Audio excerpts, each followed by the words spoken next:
Welcome to another Early Years Learning Hub podcast. My name is Jackie Ward, and I'm the founder and managing director of the Early Years Learning Hub. This podcast is part of our series titled Practice Sharing, and today we're speaking with someone who is outside of the early childhood profession. We're speaking with an occupational therapist, Lucy O'Brien from Inner West Pediatrics. And we're talking all about what an occupational therapist does, recognizing what typical development looks like and what do you do if you notice atypical development. And I'm just going to sort of let the cat out of the bag right now, Lucy, to our listeners, that I always struggled with exactly what an OT did, and recently had the opportunity to do some professional learning with Lucy and her colleague Stephanie. And I am really glad that I had the conversation. So I thought I'd invite Lucy on the podcast. So, Lucy, would you like to tell the listeners a little bit about yourself and your professional journey? Yeah, thanks for having me, Jackie. So I'm an OT. I sort of always was interested in OT. I went to an OT when I was younger and then to help with handwriting. And then when I got older, I thought, yeah, I think this is what I want to do. I work in pediatrics now, which is just great. I feel like I just leave, although it's exhausting at times, you just feel your cup is so full. It's just so lovely being with all these little kids and like watching them do amazing things. Because OT is so broad, I had lots of different placements, like with adults and like in geriatrics and stuff like that. But when I was thinking about where I'd like to work, I ended up going with pediatrics because I had the most fun and it was great. Yeah. Yeah, I can 100% relate. Had come home. I am exhausted, but I come home with a big smile on my face Yeah. and lots of cool stories to tell about my preschoolers. I really love that. And I Yeah. love that notion of your profession really filling your cup. And isn't it Yeah. nice that we get the privilege to work somewhere that we really enjoy and love? Yeah. Very That's lucky. awesome. Okay. Well, so the first question on my list is what exactly is occupational therapy and what does an occupational therapist do? So many people ask this because they hear occupational therapist and they think, oh, you help people get jobs, but that's one tiny part of it. But we do work with people the whole lifespan. And I guess we support people to do the everyday activities or occupations, as we call them, that are important to them. So when we're working with children, we're trying to get them to develop the skills they need so that they can participate in their day, participate with friends at school, preschool, all the important things. So that's like fine motor skills, gross motor skills, those self-care and activities of daily living. So being able to brush their teeth and go to the toilet and feed themselves, play and social skills, and then community access and participation at school. And then within that, we sort of look at how we support a child's regulation, which can include their attention, sort of the sensory regulation thing, and also emotional regulation. Awesome. That is really a great, very short and succinct explanation. I love that. Helping people to be able to function. And I guess, that really sort of put a different perspective on things for what I would suggest to families if I noticed a child was having challenges, because it sounds like we should all be able to do those things, shouldn't we? Mm, Function in those things. But yeah. there's a range of different things that would impact on a child's ability to be able to do those occupations, isn't there? So, what are some of the sort of, I guess, common things that you like, underlying conditions or other things that children might have that might be coming to you as an OT? So in terms of sort of like conditions, disabilities, a lot of the kids that I see, I'm lucky enough to see, are autistic. So their brain is different to a typically developing brain. So they might learn things later. It doesn't mean that they will never get there. It just might mean instead of being a straight line from A to B, it might be a little bit curvy, but they can get there. We do also see lots of kids with ADHD as well, which often impacts attention. So therefore, it's really hard to Mm. focus and develop a skill if their brain's sort of buzzing around all the time. I think the other thing to consider as well, like there are some kids that are really not interested in certain things. I always think about like myself compared to my younger brother. I love drawing and cutting out things when I was in preschool. He was completely opposite. I think I brought home three artworks a day. He brought three home in his whole preschool life. So I think another big thing is that interest in certain tasks can impact development. Really good point. And is it the fact that are you not interested because you can't do them very well? Yeah, It's and a that's fine line, isn't it? really, yeah, really, really true. We often talk about children's interests in early childhood and often think, at what point do we say, okay, well, that child just isn't interested in drawing and things like that. But if we never then sort of kind of rudder them in that direction, are we not really realizing perhaps that it's not that they're not interested, that they can't function in that space to be able to do it?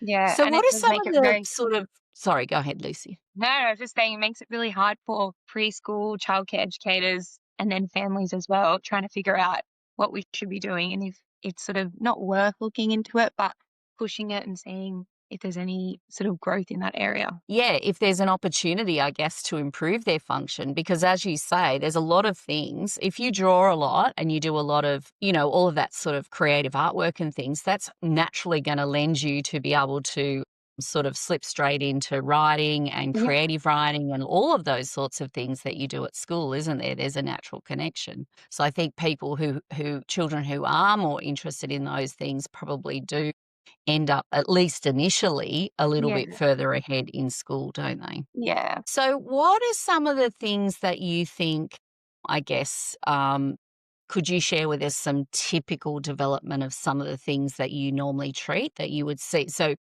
I am going to ask you the opposing question to that. What's sort of Yeah. atypical, but what sort of things would you be expecting for, if we were thinking about some of the things that you mentioned, maybe fine or gross motor skills, or even some of those routine functionings? What would you say is typical development between birth and, say, 7? Yeah, it's such a tricky one, isn't it? I guess like we want to be honest, I don't work with lots of little kids. So most of my kids are sort of 2 years and above.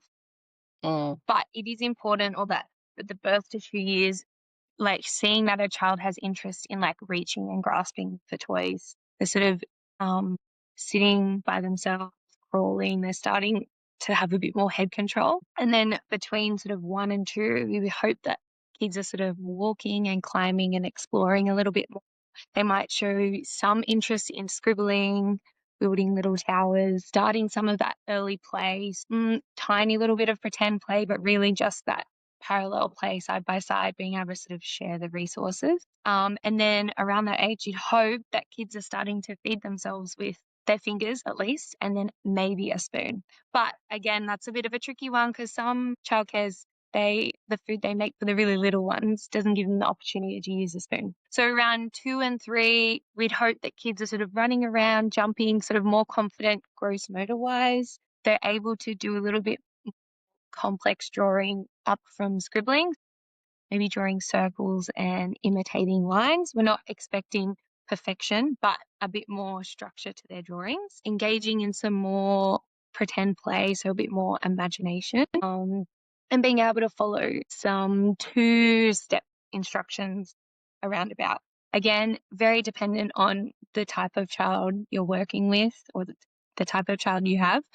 And again, if they're interested in the topic, because I'm sure for some kids, you could say, if you're building like Duplo, you'd say, I need you to build a car and a house for the car to go in. And they could do that really easily. But then if you said, I need you to get dressed and put your socks on, which probably isn't the most fun and exciting thing in the world, maybe a little bit more difficult. Sort of around the ages of 3 and 4, we expect kids to sort of get a little bit more familiar with using scissors and they're able to sort of cut out or make at least cuts on thick lines, a bit more involved in group play, and their hand-eye coordination has improved a bit. So they might be able to throw and catch a large ball. We'd also hope that kids are then working towards dressing themselves, still with support from a parent or a caregiver, but showing a little bit more independence and interest in doing it by themselves. And then between sort of 4, 5, 6, which is around school time for lots of kids, we'd hope that kids are being able to draw a person in a house, write their name either from memory or copying with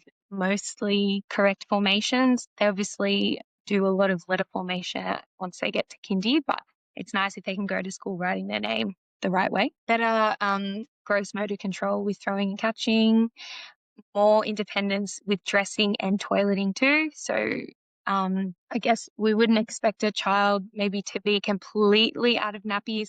They might have the occasional accident up until that age. And I think the research says that you can expect sort of toileting accidents overnight, I think up until the age of 7. So it is something that does happen. And then being able to engage in more sort of flexible thinking, give and take when playing with their peers, and then being able to participate in group time, follow those group routines, stuff like that.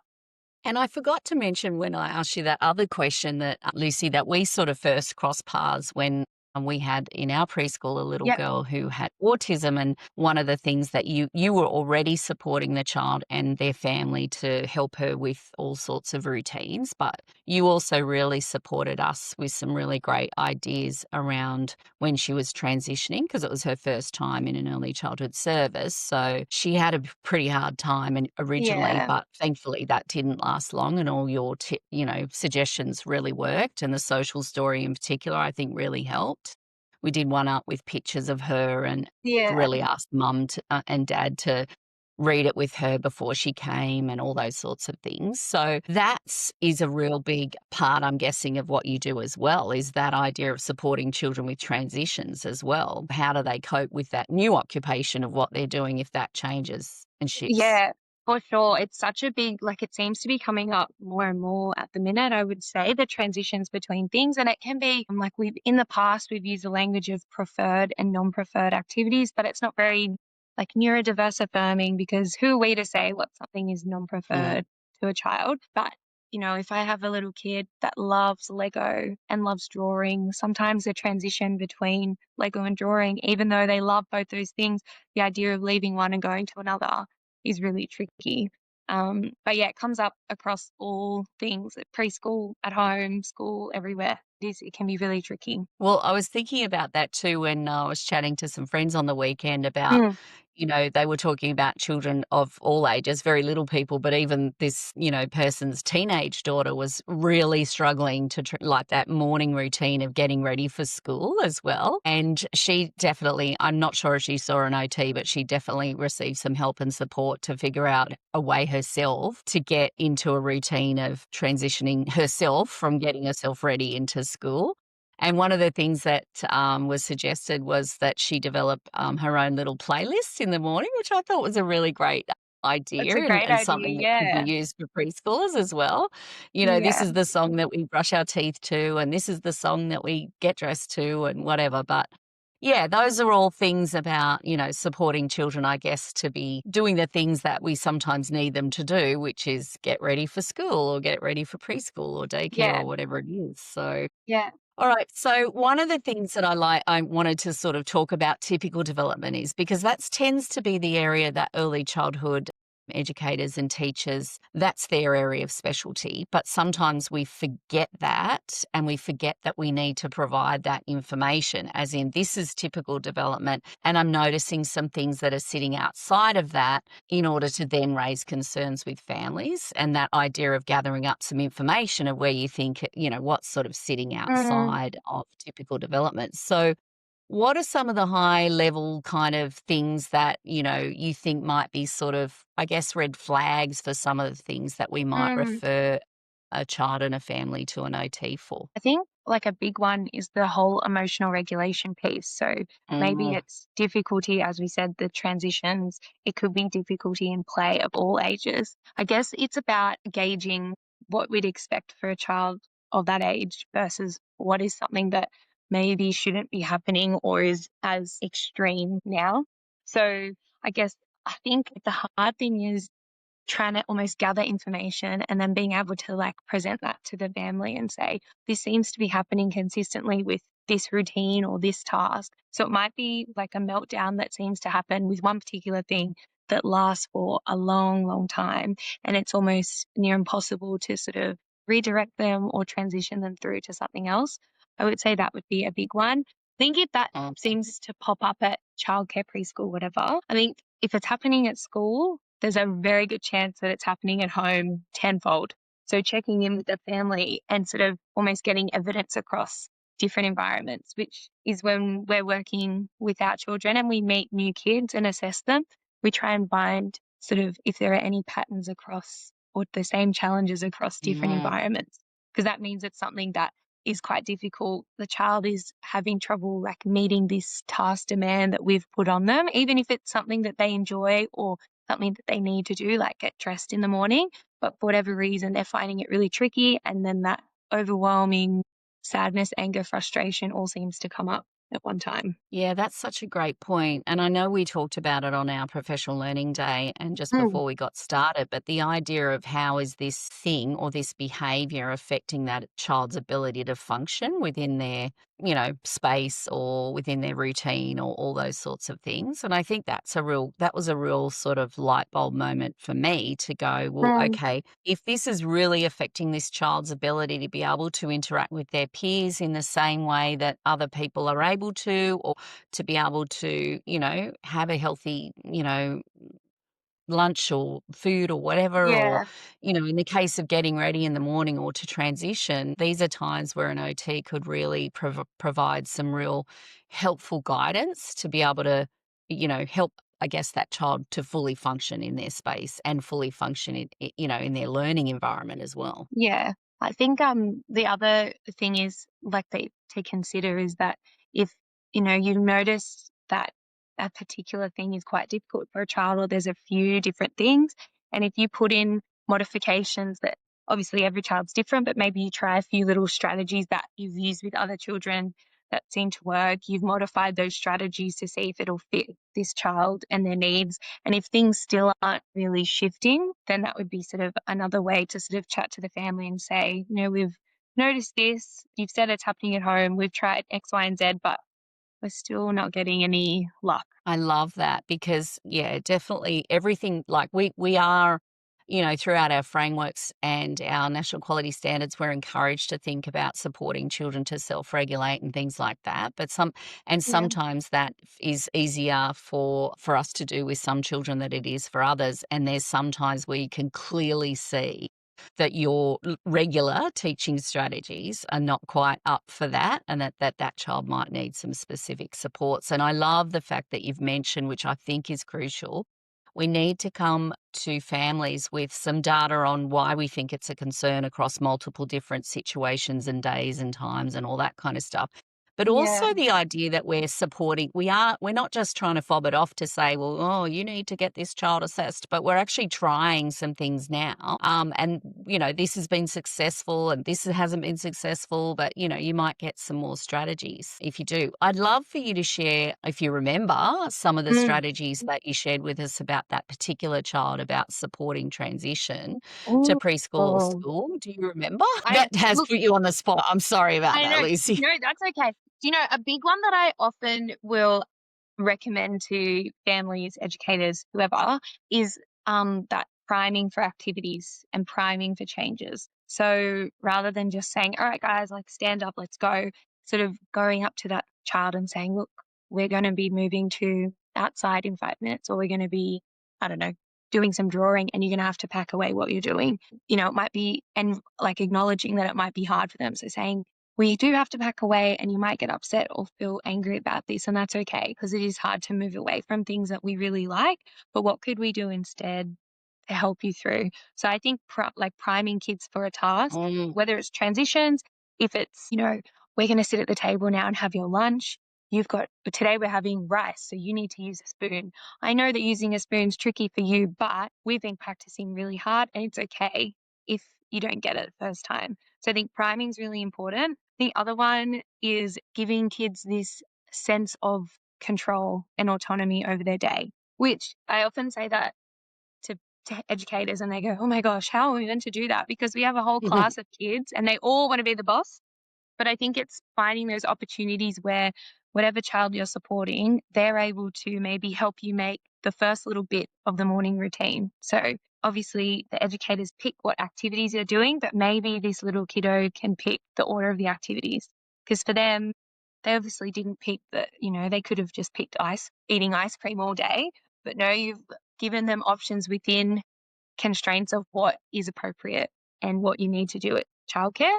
And I think letting the child sort of pick the order is a really great way to make them feel like they've got a job, but they also have control over their day. Because I do think, particularly with like going back to the transitions, often it's hard for these kids because they sort of knew it was coming or they didn't know it was coming. And then there's this big change. And for us, it may seem like something really simple and easy. But for these little kiddos who are still reliant on adults to self-regulate, it's like life altering for them. So giving them some control within those routines can really help and make it easier for them to move through things. Yeah, that's a really great tip, and I often think that, you often get people you see children who might be crying, but there's also this underlying anger from this, when they're transitioning, and I get it. They're so angry that their parents have just made them do this when it's not what they normally do. I mean, they eventually settle in and have an amazing time, but I think you can really see that anger about the idea that they don't have any control, so super Yeah, great tip there, definitely. And as I mentioned, a social story is really helpful. I just did a little PowerPoint with just, this is great. pictures of coming into preschool. So, it's a fancy term, but basically it just means a little sort of like a little picture book of that child and what they're doing in the routine so that reminds them and that, if you give a copy to the family, they can read it at home and they can remind their child that this is coming and this is happening and it becomes part of their routine and Yeah. you know, they can sort of predict and own what's happening, I think, as well. I know we also talked about because Mm, I've noticed since because I've had a bit of a gap between when I was teaching and then when I'm, doing some policy roles and other things, and then I've yeah. come back to teaching. And one of the things that I've noticed is really different is how many children have what I perceive as not being using their pencil grip properly. We talked about this, and it was really Yeah. again a light bulb moment where we talked about. I'll hand it over to you, but that idea that it doesn't necessarily have to look one way. So, what are your thoughts on Yeah, pencil I grip? think like the research maybe 5, 6 years ago was about still you have to change the grip if it's not that beautiful tripod, that three-finger grip, and if it's not sitting sort of in the web space near your thumb and things like that. And to be honest, I have a not a very pretty pencil grasp. I use 4 fingers, and for people who don't know me and see me write for the first time, it looks like I'm a 3-year-old holding a texter like this. But for me, like that's why I went to OT when I was younger because my teacher had said, "Oh no, her grip is horrendous. You need to change that." Well, now that I think back to it with my OT hat on, I know that at the time I could write for ages. My writing was legible. So there was almost no point going to OT because I could still get the job done. So I think around the age of 4, we want kids to start using more of that mature grasp. And that just means being able to hold the writing implement in a way so that they have good movement and the movement is efficient and controlled. So for a mature grasp, we want the movement of the pencil, text, or pen, whatever it is, to come from the fingers, not the wrist or the arm. Because obviously, if you're using your whole arm, that'll get sore. Whereas your fingers are there, they're Mm. little, you only have to make small movements, so it's great. Making sure that the pencil rests in the web space. So we have like a naturally built little shelf for our pencils and texters and stuff like that. And if kids are resting it in the web space, they won't get fatigue as easily because it's resting there. Their fingers don't have to work really hard to hold it up. I guess the other thing that we would say using like a mature grasp is that they don't have any pain or fatigue when they're writing because if it's not hurting a child, if they're not tiring really easily and you can read their writing, I wouldn't touch it. If anyone's very interested, Taylor Swift, not that I'm a huge Swiftie, but she's great. She has quite a funky pencil grasp.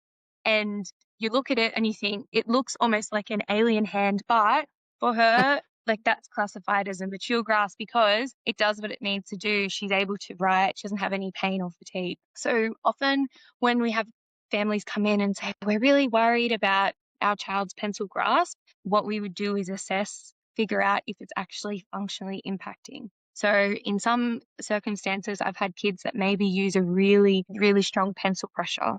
So then as soon as they write for any period of time, their hand fatigues really quickly. And then they might start using their wrist and their shoulder to keep the pencil moving. So that would be a reason that maybe we'd address sort of the pencil grasp because if they're holding it in a particular way, that could be increasing the pressure they use. But generally now, I very rarely would touch a child's grasp. I think the things I would focus on would be their comfort to engage in those fine motor tasks, making sure that when it gets a bit older, sort of before school, where they're moving to a mature grasp, but they're holding it sort of closer to the tip rather than up the top. so that they have a little bit more control.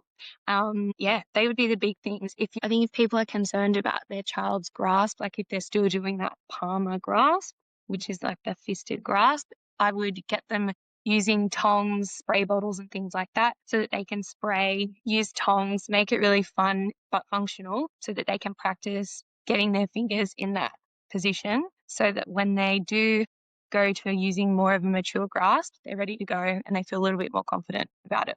Well, that is awesome. I definitely need to be not so obsessed with the, with the pencil grip.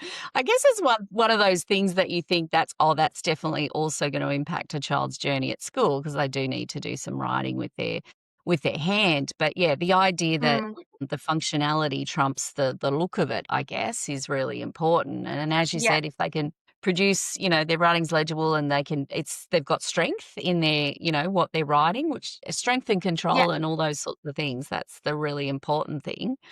Well, that's a great tip, and I hope our listeners are loving that. Is there anything else generally that you think some of the really common things or strategies or ideas that you think you'd like to share with our listeners, Lucy? In terms of kids' interaction with others, I think childcare educators are unbelievably good at picking up on if something's not 100% right in terms of their interaction. So I think recognizing this and it's talking about it with the parents, but then finding like a nice balance between supporting them to interact with others while still allowing them to sort of advocate for themselves and what they want to do.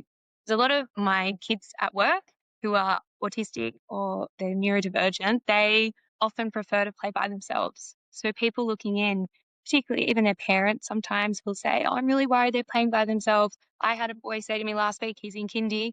I said, "Oh, would you like to figure out some plans so that you can play with other people at lunch?" And he said, "I like playing by myself."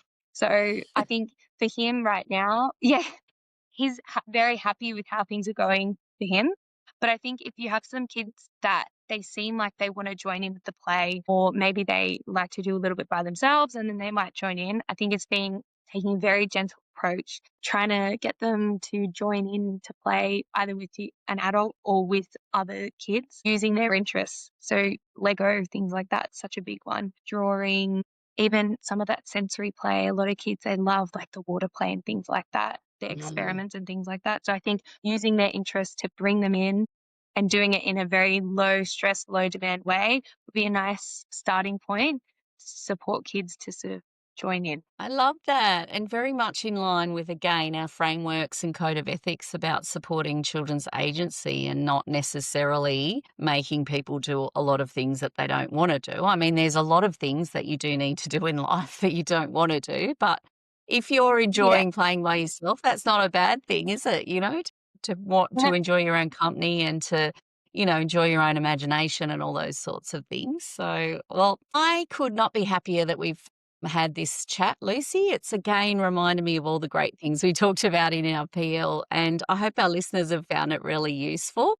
I'm going to put a link into, I think you shared with us at our PL some sort of developmental guidelines. I'll put a link to that in the show notes. I'll put a link to Inner West Pediatrics because if anyone's obviously in that sort of inner west kind of area, they could go to seek your services personally, but also they could potentially reach out if they wanted to do something online too, couldn't they? Like we did, we did it in person, but that professional learning. So thank you so much, Lucy. I've really enjoyed chatting with you. And yeah, thank you for sharing all your wisdom. Thank you, Jackie. Appreciate it. It's nice to spread the word about what OT actually is. Not helping anyone get a job. No, not all the Awesome. time. Awesome. Thanks again, Lucy. This Thank has been you. another one of our Early Years Learning Hub podcasts, and we hope that you will follow us and rate us on Spotify and Apple Podcast. Bye.